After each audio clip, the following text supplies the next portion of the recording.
आपका स्वागत है आपके अपने YouTube channel magical world of Achyut पर। आज हम इस वीडियो में द्रौपदी स्वयंवर कथा सुनेंगे। राजा द्रुपद के मन में यह लालसा थी कि मेरी पुत्री का विवाह किसी न किसी प्रकार अर्जुन के साथ हो जाए, परंतु उन्होंने यह विचार किसी से प्रकट नहीं किया। अर्जुन को पहचानने के लिए उन्होंने एक ऐसा धनुष बनवाया जो किसी दूसरे से न झुक सके। इसके अतिरिक्त आकाश में एक ऐसा कृत्रिम यंत्र लगवा दिया जो चक्कर काटता रहता था। उसी के ऊपर वेद ने का लक्ष्य रखवाकर यह घोषणा करा दी कि जो वीर इस धनुष पर डोरी चढ़ाकर इस घूमने वाले यंत्र के छिद्र के भीतर से लक्ष्य भेद करेगा, वही मेरी पुत्री द्रौपदी को प्राप्त कर सकेगा। सब ओर चार दीवारी थी।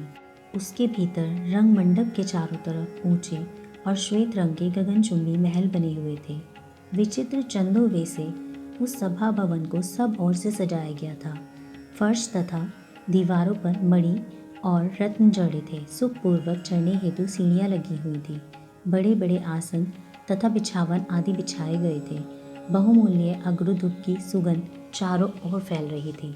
उत्सव के 16वें दिन ऋषि मुनि, देश देश के राजा, राजकुमार, ब्राह्मण तथा प्रजाजनों से सभा मंडप खच भर गया। कौरवों के षड्यंत्र के कारण पांडव भी ब्राह्मण वेश में ब्राह्मण मंडली में जा बैठे।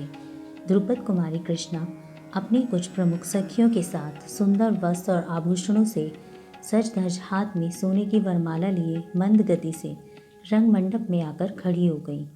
इसी बीच द्रौपदी के भाई धृष्टद्युम्न अपनी बहन के पास खड़े होकर मधुर एवं प्रिय वाणी से यह कहकर, जो इस धनुष बाण से लक्ष्य का भेदन करेगा उसे द्रौपदी वरमाला पहनाएगी, जाकर अपने स्थान पर बैठ गए। सभा मंडप में बैठे वीरों में उत्साह बढ़ गया। हर कोई अपने को बलवान, रूपवान और लक्ष्य भेद करने में समर्थ समझने लगा। किंतु आश्चर्य और भय का वातावरण तब उपस्थित हो गया जब बहुत से लोग धनुष उठाने के प्रयास में ही गिर गए। कुछ से धनुष उठा तो पर डोरी खींचते समय ही गिरकर घायल हो गए।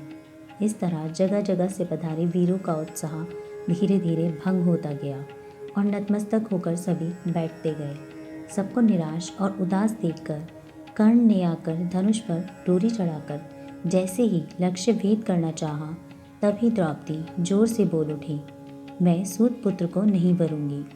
कर्ण ने यह सुनकर ईर्ष्या भरी हंसी के साथ सूर्य को देख धनुष नीचे रख दिया। इस प्रकार बड़े बड़े प्रभावशाली वीर लक्ष्य भेद न कर सके। सारा समाज सहम गया। लक्ष्य भेद की बातचीत तक बंद हो गई। उसी समय ब्राह्मणों के समाज में अर्जुन खड़े हुए।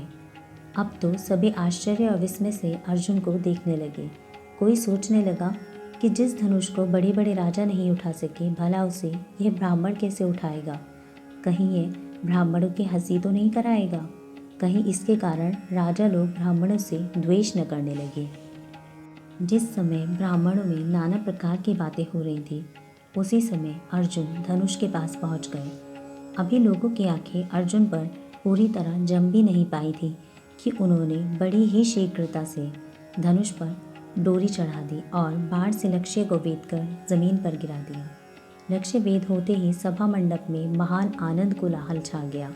अर्जुन के सिर पर दिव्य पुष्पों की वर्षा होने लगी। ब्राह्मण हर्ष में भरकर अपने दुपट्टे हिलाने लगे।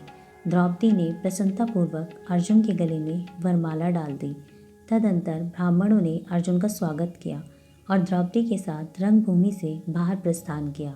उपस्थित राजाओं ने बंदर घुड़की दे देकर युद्ध आरंभ कर दिया, किंतु भगवान श्री कृष्ण के समझाने पर तथा भीमसेन के पराक्रम से विस्मित सब लोग युद्ध बंद करके अपने अपने घर को लौट गए। जय श्री कृष्ण। राधे राधे।